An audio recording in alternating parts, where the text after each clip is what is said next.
Welcome to episode 88 of the Selling Your Screenplay podcast. I'm Ashley Scott Myers, screenwriter and blogger over at sellingyourscreenplay.com. Today I'm interviewing Jalmari Helander, who wrote and directed Big Game starring Samuel L. Jackson. We dig into his career and how he eventually got into a position to write and direct this new movie starring Samuel L. Jackson. So stay tuned for that. This episode is brought to you by Final Draft, the industry standard screenwriting software. Final Draft is used by top studios and production companies worldwide, as well as today's best screenwriters like Aaron Sorkin, J.J. Abrams, Nancy Myers, Matthew Weiner, Zach Penn, and many, many more. Get a copy of Final Draft for your desktop or mobile device and start writing in minutes. Visit finaldraft.com for more information. If you find this episode valuable, please help me out by giving me a review in iTunes or leaving a comment on YouTube or retweeting the podcast on Twitter or liking us on Facebook. These social media shares really do help spread word about the podcast, so they are very much appreciated. Couple of quick notes. Any websites or links that I mention in the podcast can be found on my blog in the show notes. I also publish a transcript with every episode in case you'd rather read the show or look at something later on.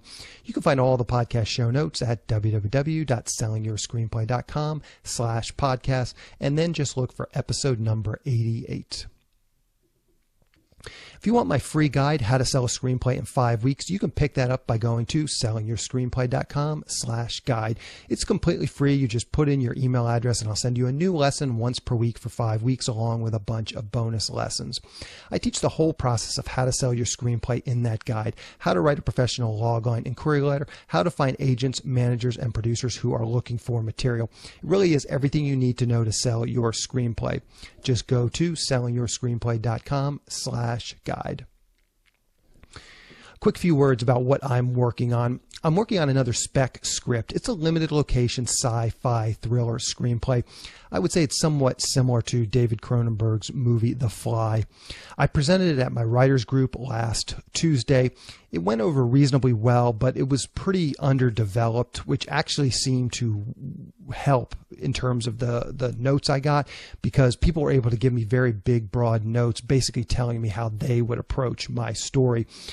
As long as I've been doing this, I still find that interpreting notes that you get is one of the hardest things to do as a screenwriter.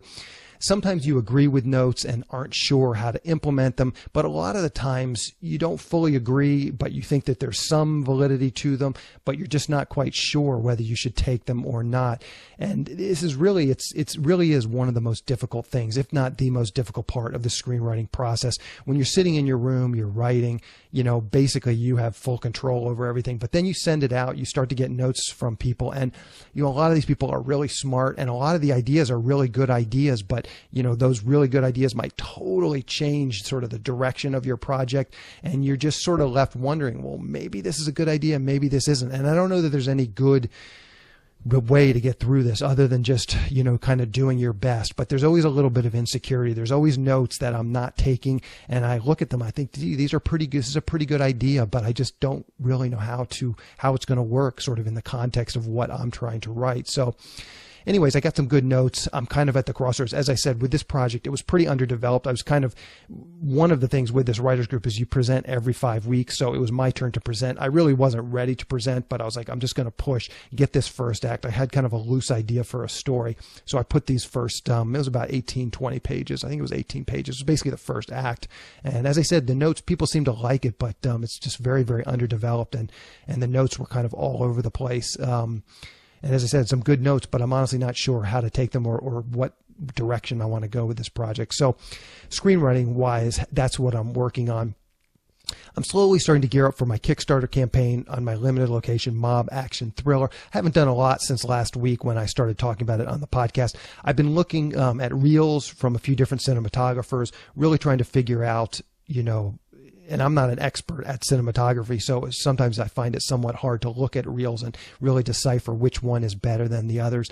I mean, I live in Los Angeles area, so there's a million really talented cinematographers out there. So sometimes it's difficult to really figure out which one is better or which one maybe is better for your project. I've been continuing to try and shore up the actors that have shown some interest in this project. I've been talking to some of the actors, just trying to make sure that their interest is, high and that they're really ready to go and help out with this project.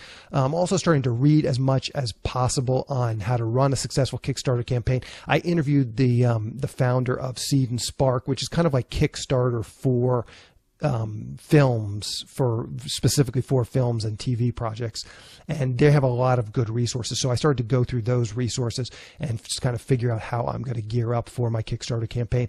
Hopefully in the next few weeks, which is really why I'm looking for cinematographers now. Hopefully in the next few weeks, I'm going to shoot a little teaser trailer, and then of course I'll shoot a little Kickstarter video, just sort of an introduction with me and some of the other actors probably that are committed to the project. So hopefully that will be maybe my goal will be to get that done by September, and then try and launch the Kickstarter, in maybe late October or November, something like that. Anyway, so that's what I'm working on. We have a special segment today where I'm going to be talking with John Rhodes from screencraft.org. They're looking for short films or short film scripts, and they're giving out production funds to writers or writer-directors or producers who have an outstanding short film script. So I thought it would be interesting to have him on and talk about short films in general and also talk about this specific program. So here's our conversation. Welcome, John, to the Selling Your Screenplay podcast. I really appreciate you coming on the show today. Hey, thanks for having me, Ashley. Again, it's great to be back.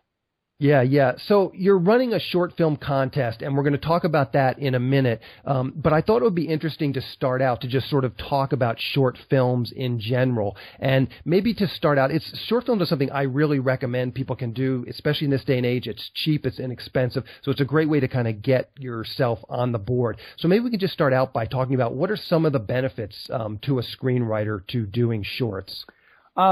Well, so I myself am not a filmmaker, and I'm not really well versed in physical production, but I have seen some fantastic success stories of filmmakers whose short films have gotten them enough attention to either get them a feature film deal or to have their short film adapted to a feature or a TV series. So, it's definitely a great way to start. And I'm seeing more and more screenwriters that are deciding to get into directing their own films. And a short is kind of a natural place to start because it's less money, it's a little less time and resources, and it's a great way to cut your teeth in the medium. And also on kind of a parallel, there's increased distribution platforms for short form content.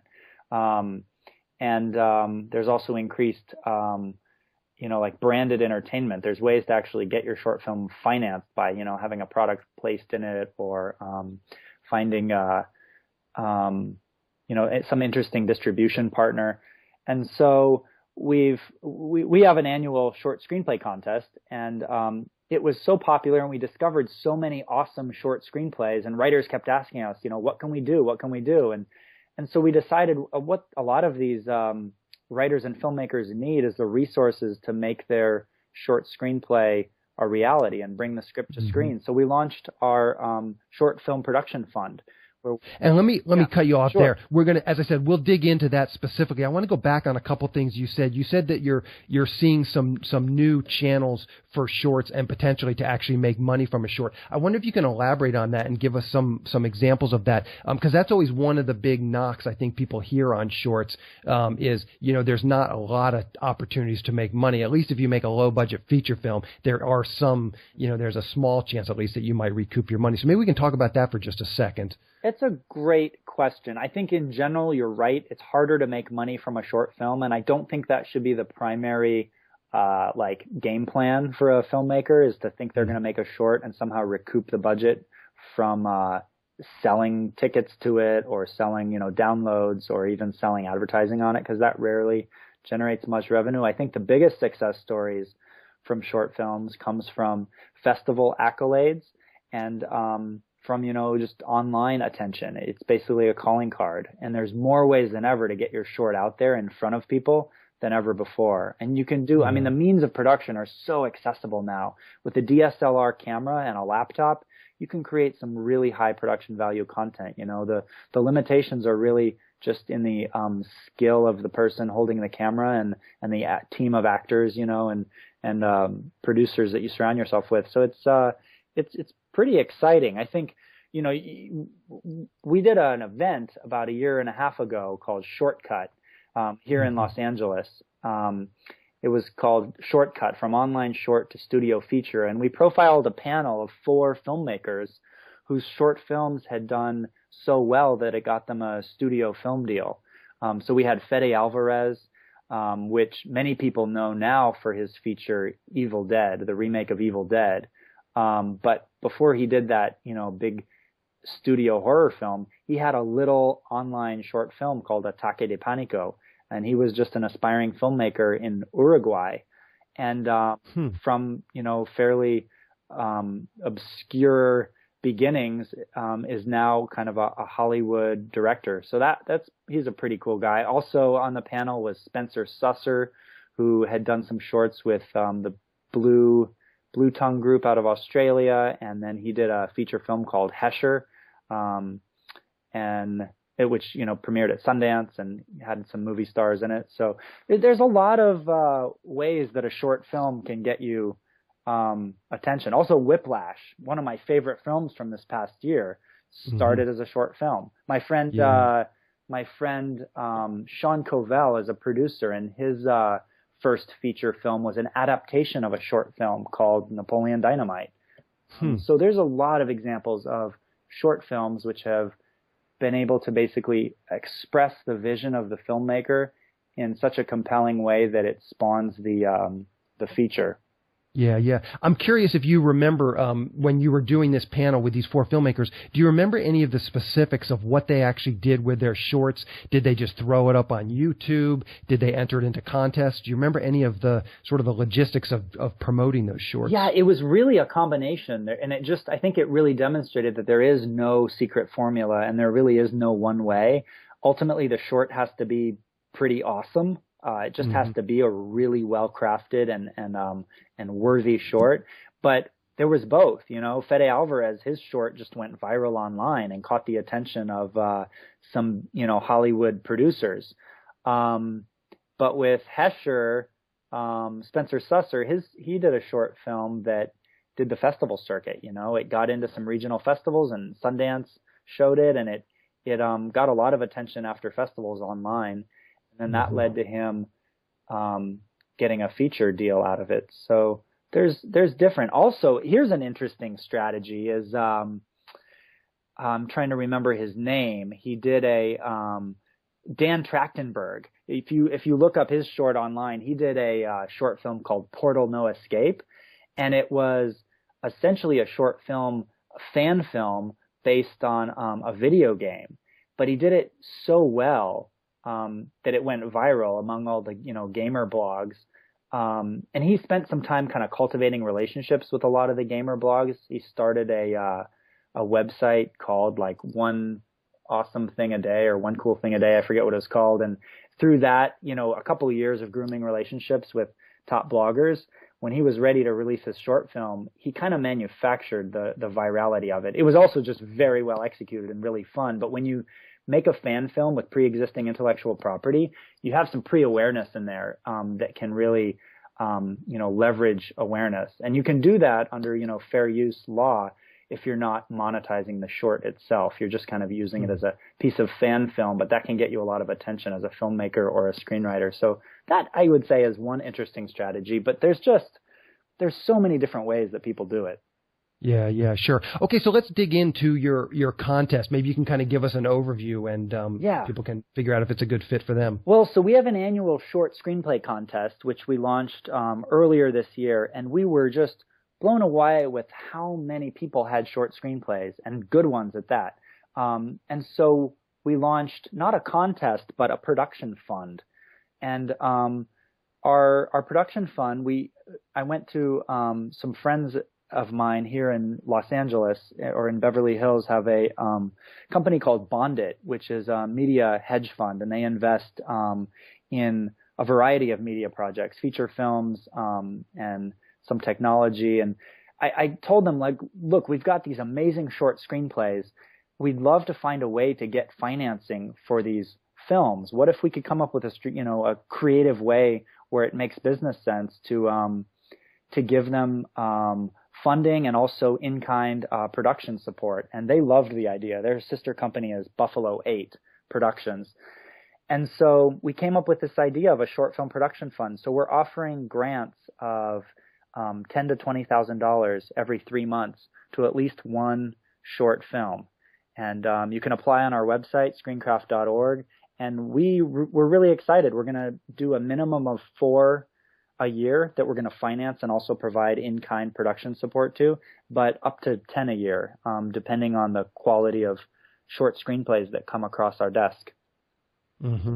And can you talk about any of the specifics, like you're saying, a range of 4 to 10? Is it just the quality? Are there certain genres? It's almost sounded like this company felt like there was some way that they might be able to recoup some of this money. So are there certain genres that they think might be more applicable to actually recouping your money? We've talked about that. And so the broad strokes, I don't want to box ourselves in, because at the end of the day, we know that a great screenplay can come from anywhere. But I think broad stroke strategy is we're going to be looking for projects that have really great feature adaptation potential. And so one of the aspects of us getting involved to fully fund these short films is we're going to be claiming a 30% ownership stake in the project and in the IP. Writer credit and director credit and producer credit, will all remain with the filmmaking team that submits this. Or in the case, if it's just a screenwriter who submits it and they might not have the directing or producing team assembled yet around the script, we can help make that happen. We have relationships with amazing up and coming directors and great in-kind production support, from equipment rental houses to casting great up and coming actors, to crowdfunding support, and we have a matching program as part of our grant as well. We can give a $10,000 grant, but on top of that, we can match up to $5,000 or $10,000 of funds that are raised on, Kickstarter or Indiegogo or Seed and Spark. So we're, it sounds like though the long-term strategy is to sort of be an incubator of these projects, and hopefully, some of them will turn into feature films. That's exactly eventually. Right. So the dream is that we end up funding and producing something like a Whiplash short that goes to Sundance, wins awards, gets adapted into a feature film, and then wins an Oscar. That's the dream, obviously. But we realize that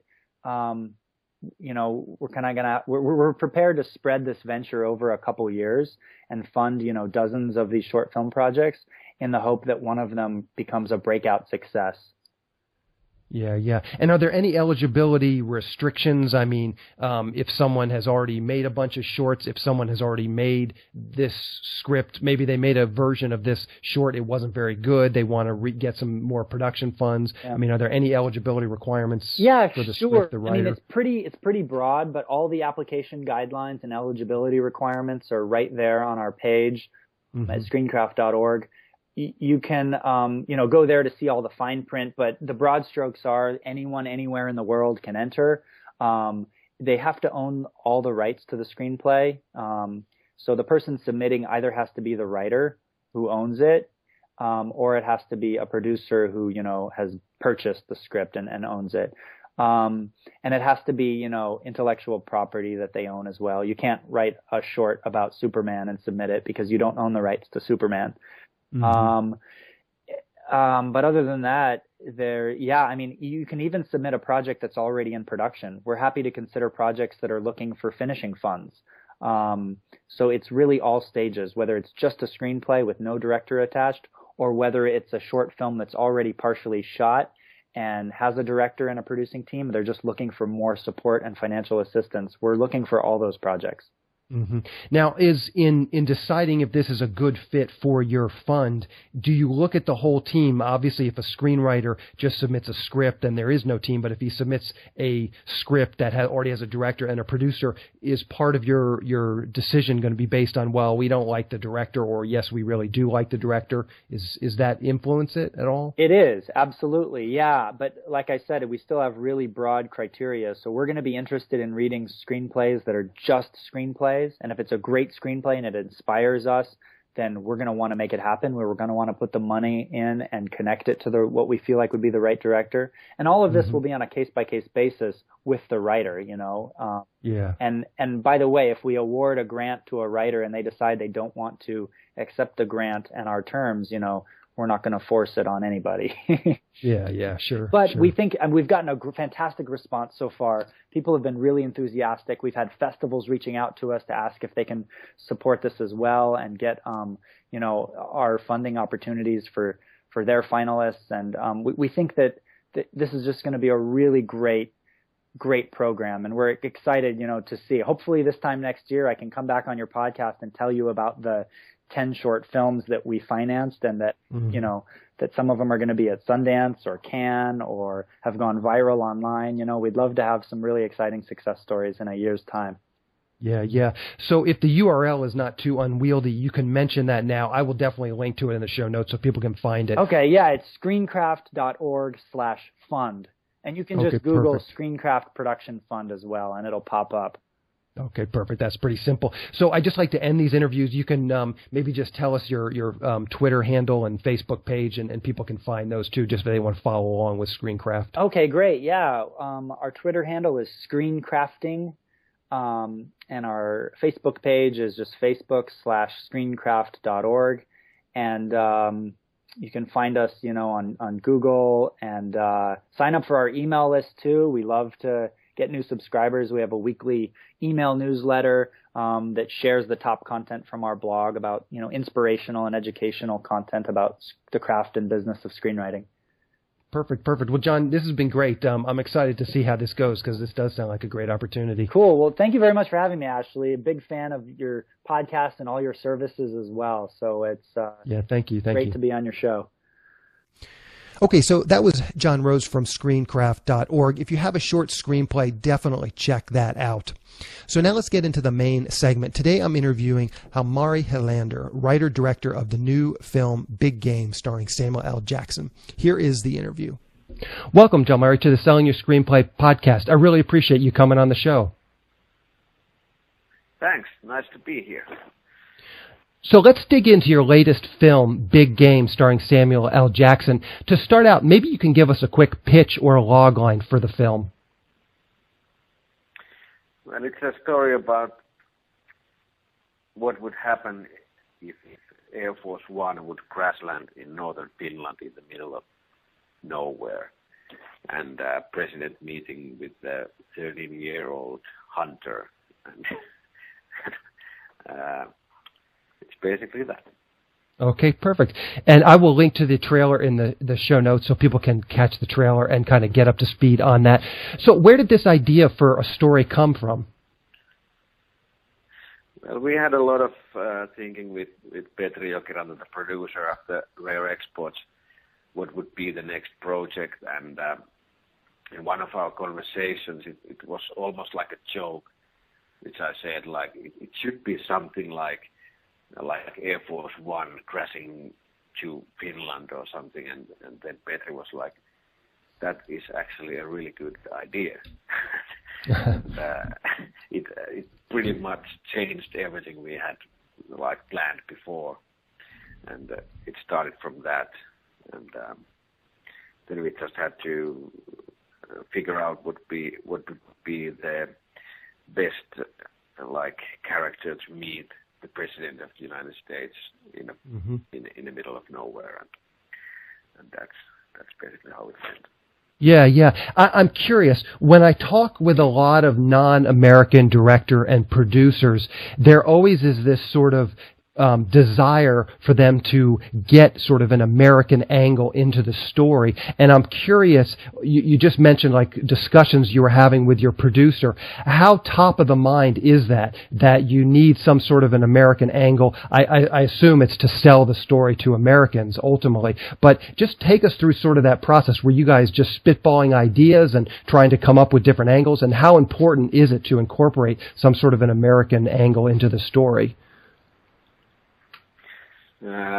For me, of course, for us, it's really important to have some kind of American angle, because I live in Finland, where we have something like 5 million people in the whole Finland. So to be able to make a movie in this scale, it's really important to have it, of course, in English, and at the same time, I really love to have this Finnish kind of angle in the story, because I know Finland, I know things like that.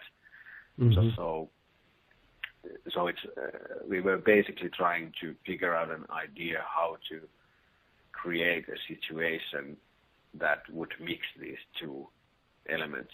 So it would be natural in the film to start talking English.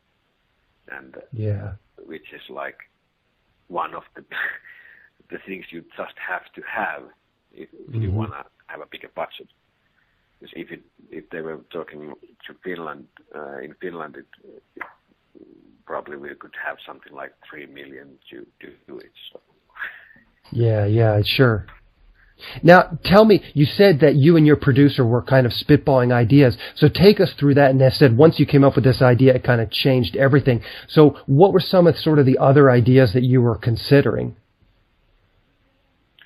Well, I actually don't want to say about this. Okay. I might do it someday. Sure. But they had some like same kind of elements, like what would be this.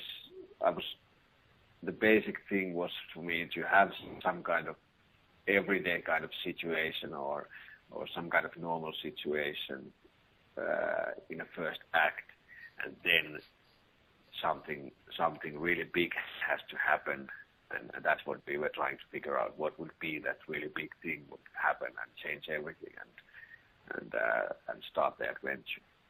Yeah. Okay, so now you just take us back in time. You've finished the script. You came up with the idea with your producer. You finished the screenplay. What did you guys do once you had the screenplay finished?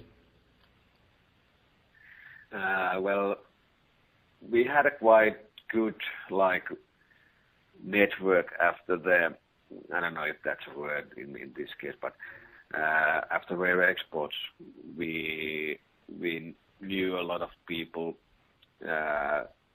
after Rare Exports, and there were a lot of people who were really interested of being a part in the next project. And we were quite along in producing this film without the script already, with just a treatment. And we were in a Cannes Film Festival when we told the basic idea of film for the first time, and everyone we told the idea of like Air Force One crashing in the northern Finland, and 13-year-old boy would be the guy who's saving the life of the President of the United States. Everyone was like, yes, we want to be involved with this project. So I think it's really important to have that kind of high concept idea in this kind of movies to be really, like, if you say if in the 2 sentences with someone, they are really interested of reading the whole film. But actually, so the screenplay was ready just like 6 months before we started to shoot. Mm-hmm. So we went quite along without the actual screenplay. Yeah, yeah. And so it sounds like you already pretty much had financing in place just based on this treatment and basically going out and trying to sell it with your track record of work along with this treatment. That's correct? Yeah, basically like that. Okay. Now tell me, and I'm sure having Samuel L. Jackson in a movie is a big part of being able to pre-sell it. So tell me what sort of came first, or what step of the way did you get Sam Jackson involved in this? Yeah, it was a really stressful time of the year. I don't know, it's like 2 years ago or something like that, when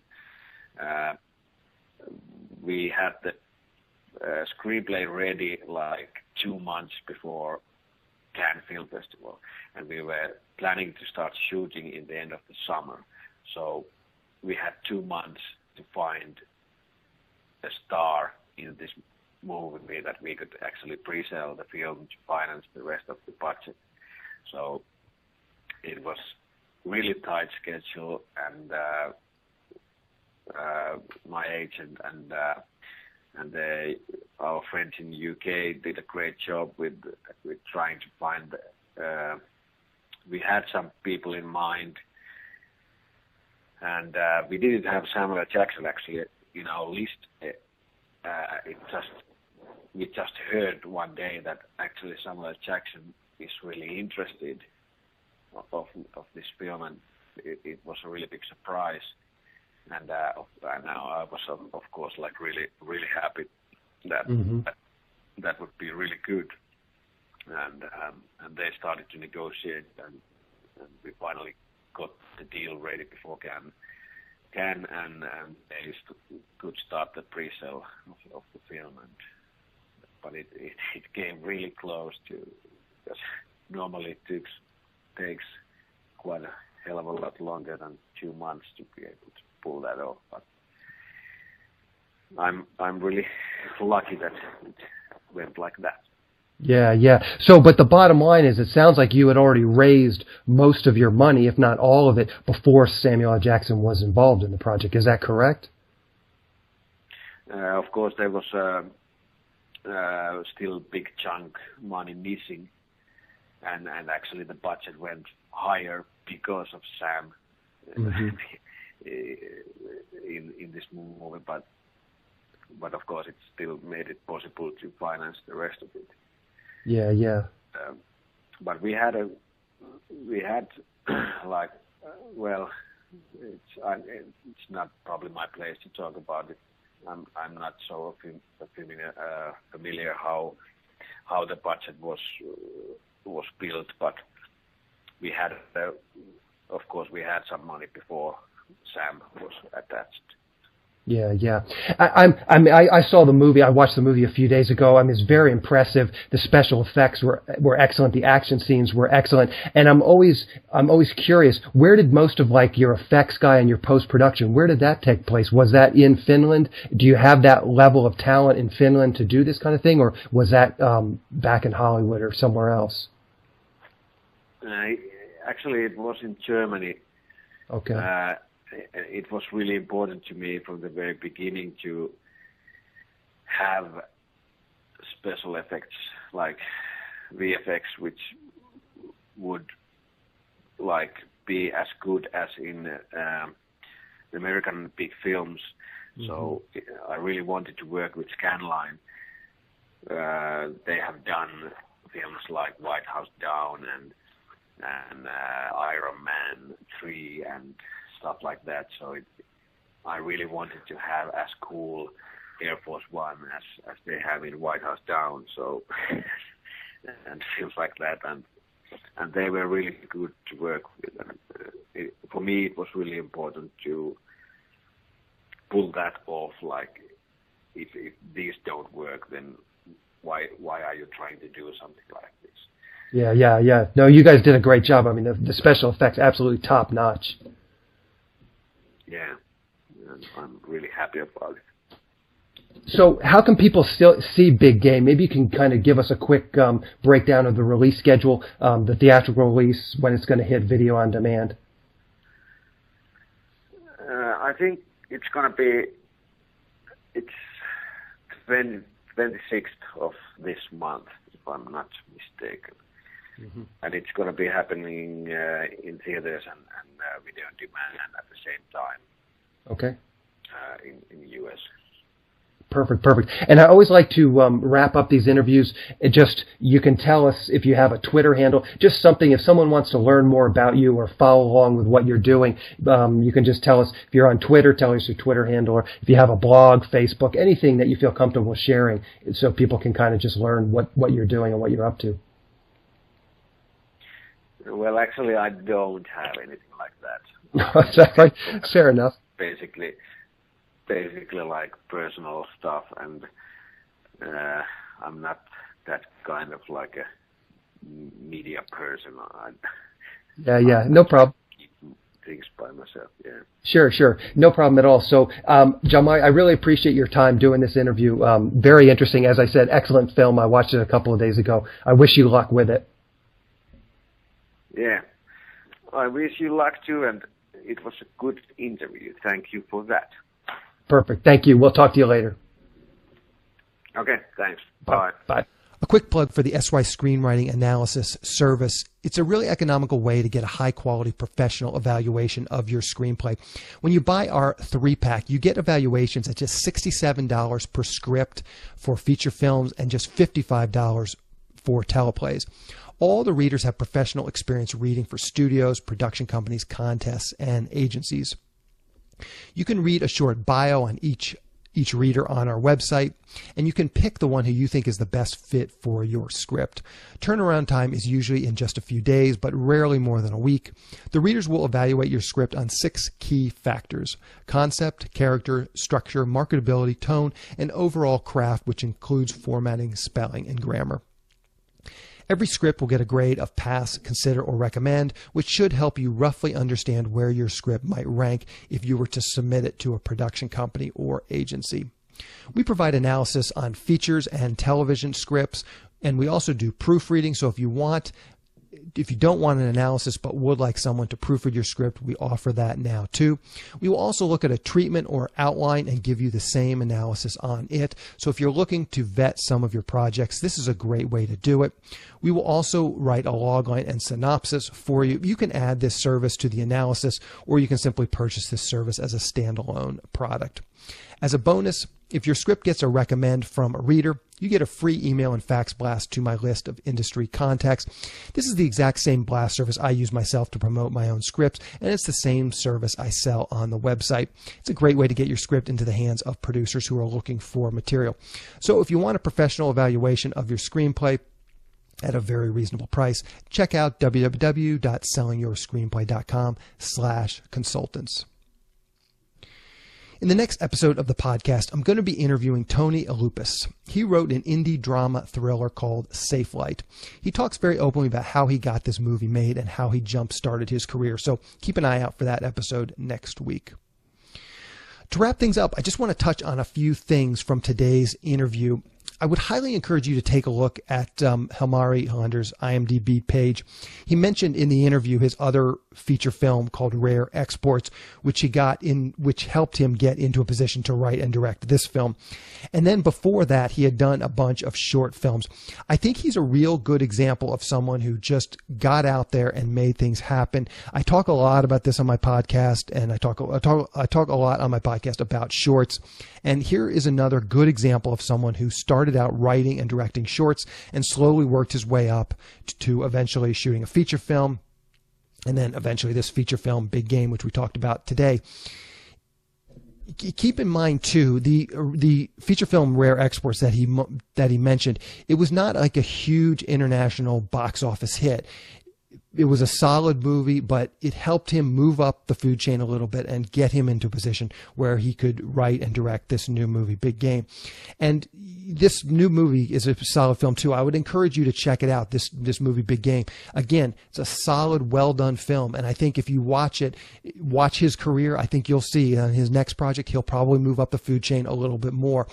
A lot of times in Hollywood, you hear these sort of very big overnight success stories where someone just gets plucked out of obscurity one day they're bartending, the next day they're directing a feature film, or they're selling this multi-million-dollar script. And that does happen, but it happens very, very rarely. And for something like that to happen, it takes an enormous amount of luck.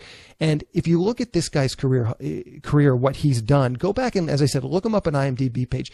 You're not going to look at his career and say, wow, he just got a huge heap of luck, thrust upon him. It's not really how it happened. He did short films. He slowly worked his way up. He did a low budget, independent feature film. It was a solid film. It got him a little bit of recognition. And now he's doing independent films with Samuel L. Jackson. And as I said, I wouldn't be surprised if his next film isn't a studio film, or another film, maybe another independent film at even a bigger production level. So I think these are the kinds of people that, as beginning screenwriters, beginning writers, or even experienced intermediate writers, I think you can learn a lot from what they did and kind of how they approached their career. Because, as I said, you're not going to look at this guy's IMDb page and say, wow, he just got super lucky. Sometimes those people that go from obscurity to Hollywood A-lister, I just think no matter how good their script was, there's a certain amount of just luck that is involved in that equation. You really can't engineer that luck in any kind of a real way. So looking at this guy's career is probably a pretty good person to sort of look at and perhaps formulate your own strategies for advancing yourself. And then, of course, this also ties in with the interview at the beginning of the podcast with John Rhodes from Screencraft. That's a great, if you don't know how to start in terms of producing a short film, that's probably one good place to look. Look at this Screencraft production grant, because they're going to help you do the production side of things. Also, have a look at episode 4 of the SYS podcast, where I talk about short films. I talk about getting your first screenwriting credits, and the way I recommend you do that is by doing some short film scripts. Again, in episode 4, I go into great detail. There's quite a few places nowadays where you can submit short film scripts. Craigslist is a free place. Mandy.com.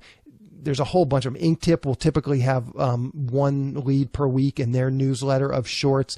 The leads that we're sending out, the screenwriting leads that I'm sending out through SYS Select, there's almost always 1 or 2 short film scripts per week. So there's quite a number of places where you can find directors and producers looking for short film scripts, and that's sort of the first beginning stages of a career and starting to build a resume, get some IMDb credits. Anyway, that's the show. Thank you for listening.